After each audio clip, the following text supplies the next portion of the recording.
各位同学，大家好，បាទសួស្តីសិស្សសិស្សទាំងអស់គ្នាបាទវីដេអូនេះគឺយើងឈានមកកាន់មេរៀនទី4យើងបន្តទៀតហើយបាទចំណងជើងមេរៀនទី4គឺយើងអានថាប៉ាម៉ាម៉ាបាទគឺប្រែថាលោកប៉ាអ្នកម៉ាក់បាទប៉ាប្រែថាលោកប៉ាម៉ាម៉ាប្រែថាអ្នកម៉ាក់បាទម៉ាក់ក៏បានម្ដាយក៏បានណាបាទបានដូចគ្នាអូខេឥឡូវយើងចូលមកកាន់មេរៀនយើងទាំងអស់គ្នាហើយយើងអានពីចប់សិនហើយលើស៊ីនំប្រកបនិងបកប្រែជូនដល់អ្នកទាំងអស់គ្នាបាទតោះអូខេអញ្ចឹងវីដេអូហ្នឹងគឺយើងមានតែ7ពាក្យទេបាទមាន7ពាក្យថ្មីរបស់យើងហើយវីដេអូក្រោយគឺយើងនឹងចូលទៅកាន់សម្លេងធំអានសម្លេងធំនិងសន្ទនាបាទប្រយោគរបស់យើង好我们开始读អញ្ចឹងយើងចាប់ផ្ដើមអានទាំងអស់គ្នា第4课第4课爸爸妈妈爸爸妈妈生词生词ប្រែថាពាក្យថ្មីណាកុសបា这那爸爸妈妈哥哥姐姐បាទពូបាទសង្ឃឹមថាកសិករអស់គ្នានឹងតន់នៅសម្លេងលើសឺបញ្ចេញណាបាទហើយស្ដាប់សម្លេងលើសឺឲ្យបានល្អបាទតទៅទៀតយើងចូលមកកម្មប្រកបទាំងអស់គ្នាបាទខ្ញុំជាអ្នកជឿបាទជឿចសម្លេងទី4ចបាទគេហៅថាចប្រែថានេះបាទចនេះបាទបើសិនជាយើងអត់ស្គាល់របស់អីមួយឬក៏យើងចង់និយាយភាសាចិនទៅកាន់នរណាម្នាក់គឺយើងអាចលើកពីថាឧទាហរណ៍ថាពីអញ្ចឹងថាបិចអញ្ចឹងfirst នេះយើងលើកមកចប្រែថានេះបាទច是什么នេះគឺជាអ្វីបាទអញ្ចឹងយើងចង់ដឹងអីមួយគឺយើងគ្រាន់តែលើករបស់អីមួយទៅកាន់គាត់មកហើយយើងលើកថា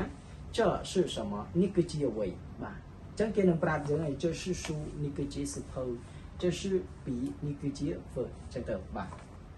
គេបន្តទៀតខ្ញុំជាអ្នកនឿបាទខ្ញុំជាអ្នកនឿអាណាសម្លេងទី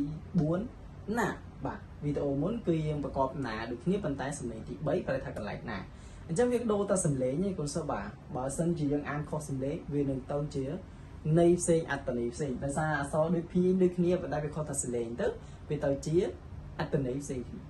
ដូចវីដេអូមុនគឺខ្ញុំជាអ្នកនឿអាណាដូចគ្នាប៉ុន្តែសម្លេងទី3យើងអានថាណាប្រែថាកន្លែងណាអញ្ចឹងអានេះណាដូចគ្នាតែសម្លេងទី4យើងអានថាណាសង្កត់ធ្ងន់បន្តិចគឺយើងប្រែថានោះបាទនោះអញ្ចឹងណានោះបាទតទៅទៀតខ្ញុំជាអ្នកពអាប៉ាសម្លេងទី4ប៉ាបាទប៉ាបាទប្រែថាលោកប៉ាបាទលោកប៉ាក៏បានក៏បានណាបាទបានទាំងអស់តទៅទៀតខ្ញុំជាអ្នកមួអាម៉ាបាទសម្លេងទី1ម៉ាគឺអានស្មើណាកុសបាទម៉ាម៉ាប្រែថាអ្នកម៉ាក់ឬក៏ម្ដាយបាទគឺ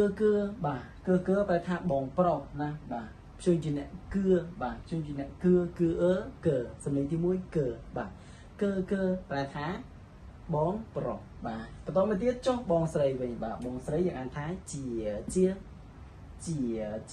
ញុំជាអ្នកជាឃើញទេគុណសម្បត្តិអត់ប្របាល់ក្នុងការប្រកបទេ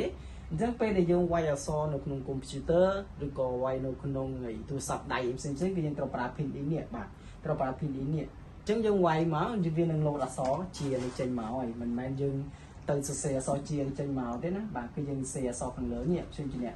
ជីដាក់ស្រេអ៊ីមកជាវាចេញលោតជាអក្សរជាមកយើងចុចលើស្លេចលើអក្សរជានឹងមកបាទជាប្រែថាបងស្រីបាទបន្តទៀតពូបាទជួយជាអ្នកពបាទពូបាទប្រែថាមិនឬក៏ទេណាតែបានអញ្ចឹងណាគឺថាមិនឬក៏ទេបាទពូសម្លេងទី4ណាគឺថាបាទ អញ្ចឹងបើសិនជាចង់បង្កើតប្រយោគពេលដែលកូនសិស្សចេះពាក្យទាំងអស់នឹងហើយណាទៅមុខទៀតចេះពាក្យច្រើនប៉ុន្តែអត់ចេះ រៀបពាក្យបាទចេះរៀបពាក្យនិយាយផ្សេងឆានមកលsưបាទលsưនឹងរៀបពាក្យអស់បាទអញ្ចឹងលsưអានមកចប់ទៀតលsưអានពី2ដងណា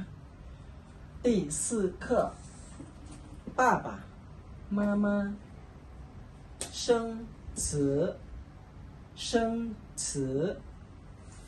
这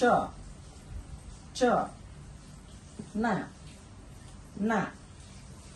爸爸妈妈哥哥姐姐不បាទចឹងវីដេអូហ្នឹងដល់សឺសូមបញ្ចប់តែព្រមហ្នឹងវីដេអូក្រោយយើងនឹងជួបគ្នានៅអានសំឡេងខ្លាំងទាំងអស់គ្នាបាទ好，同学们，今天的课老师上到这里了，同学们，下次再见。